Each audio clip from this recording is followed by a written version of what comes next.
shared with you guys last week. It'll be going out. It's already going out via email. It's going to go out in regular mail, snail mail, next week, inviting people to use Midway during the Fall Nationals. A pretty decent advertisement piece, getting it in the right hands. We've got a free subscription for a couple more days to a really useful marketing site where we can get email addresses and good names and phone numbers of chief pilots and things like that. And we've got a good database that we're pining over to get the information. What we did was got the information from what's the name of the company, Tammy? Flight Aware.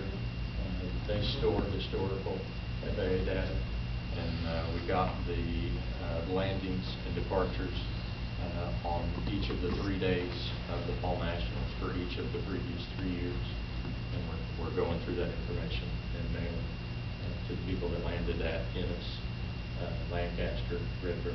What impact is the construction going to have on that date? This is September 24th through 27th, so late this month. Oh, okay. Good. Hopefully we'll have a good turnout and a good party. And some fuel cells. I like that. They like that. Yeah. Okay. Goings on at the airport. We've been striping all the center lines and the lead-ins to all the T-hangars. I think that as of today we've got 1 row remaining. The HVAC installed. The front half of the building is done. We're currently without air in the back half, which affects most of the people in the building. Which is why we're having, in case everybody doesn't know, that's why we're having the board meeting here, is that because we don't have AC over there. He promises that it'll be done by Friday. On a similar subject, the T-hanger awnings for row 1 should be done by tomorrow. I think they're waiting on the trim pieces for the end caps, and they've got to realign one gutter. Once we have paid both of those invoices, Tammy will complete the 2009 ramp grant. TxDOT's waiting on us, and by next month you'll see the first 2 lines of income. We'll have almost, I think we're within $3,000 or $4,000 of using the entirety of the ramp grant. The crew cars have both been sent to the shop. I think it's questionable whether or not they came back in much better. Actually, the white car seems like they did a lot and fixed it. The green car, I'm not certain that thing's going to survive. We got it back. They said they fixed 100 things. Dave and the guys looked at it and they said it's in worse condition than it was when it left. We've talked to both cities, and neither of them are willing to spare a new Suburban or anything for us. So we're going to try to keep that thing running and get it in as good a shape as City manager will get new cars when we get theirs. I don't see any new cars anytime soon. Everybody. Can I stop you right there? Yes, Because I have an idea. You know, COG has programs for the, what are the cars called when they're, just escapes me, where you can switch back and forth from the fuel.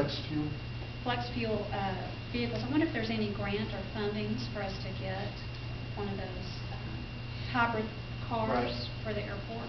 We can certainly look into it. We get their grant announcements. I know that they had a grant recently, a program for propane fuel conversion. But those funds got used up pretty quickly. But we can look into that. I'll ask our planning department. It sounds like these 2 cars might qualify for the clunker program. Yeah, the clunker program, yeah. There's a smoker program too. Yeah. It's a burning oil. Well, when I sat on the COG board, we initiated a program where we were taking the polluting cars off the road. So my hope is that perhaps we could work in a direction of having a hybrid vehicle at the airport, showing that we're trying to be astute in the environmental concerns. If it's a way to get it funded without it coming out of the airport budget, I'm going to work hard to do it. Well, if we can get some grant money and matching monies, it may be something that we do that takes time and a couple of budget cycles.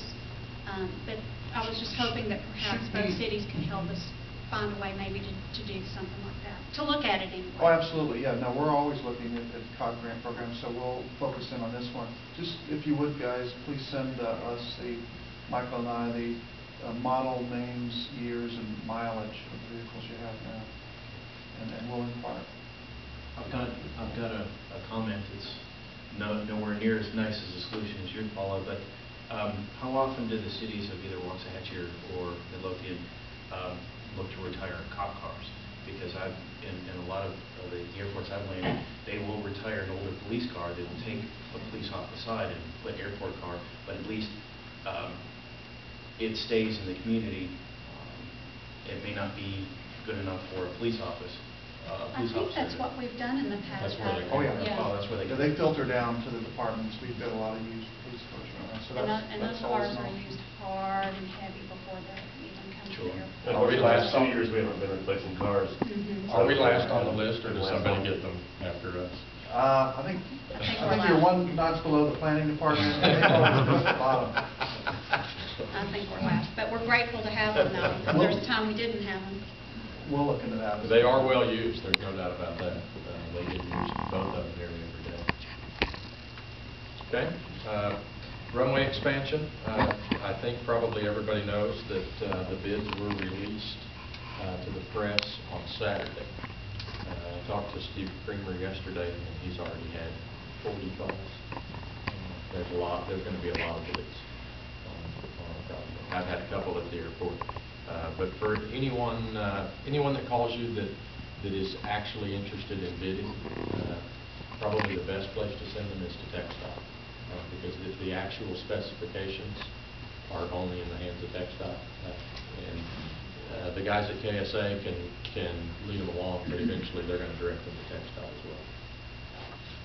And they can just go to the website and find our project and download all of the information that they need. Timeline, the 9th, we'll have the pre-construction meeting at the airport. I'm sorry, the pre-bid meeting, where the contractors that are interested in bidding can come out and ask questions. KSA will be there, TxDOT will be there. They can ask specifics. They'll get to go out and look at the airport, look at where the construction is going to occur. The 23rd of the month, here at City Hall in the purchasing agent's office, the bids will be opened. And then at the very next meeting of the airport board, you'll be asked to select the winning bidder next month. Once you've selected one, it'll go to both councils at their very next meeting. And I believe Midlothian's is on the 15th. And I think you get it the week before that. Yeah, You're going to get it during your first session of the month. You get it on the 15th. After that, the bid is awarded. TxDOT will give them the go-ahead to begin construction shortly after the 15th of next month. We posted the 6 phases of the construction process in the terminal building, hopefully to start, in case there's people that are not aware yet of the actual impact of this construction project, with the varying runway lengths and amount of time for each. We've got it up there so that people see it and can ask questions about how it impacts them. I've spoken with Andrew Pena at the paint shop just yesterday and let him know it is going to impact his business. He paints jets that won't be able to come with a 3,000-foot runway during the second half of next year. It's obviously going to impact airborne imaging considerably. I think that I'll ask both of them to write for me precisely what it means to their business, and I'll bring the board a report of how it's going to impact the tenants that require greater than 3,000 feet. If nothing else, for your information, what will be going on with our tenants while this construction is going on. Any questions on the runway expansion?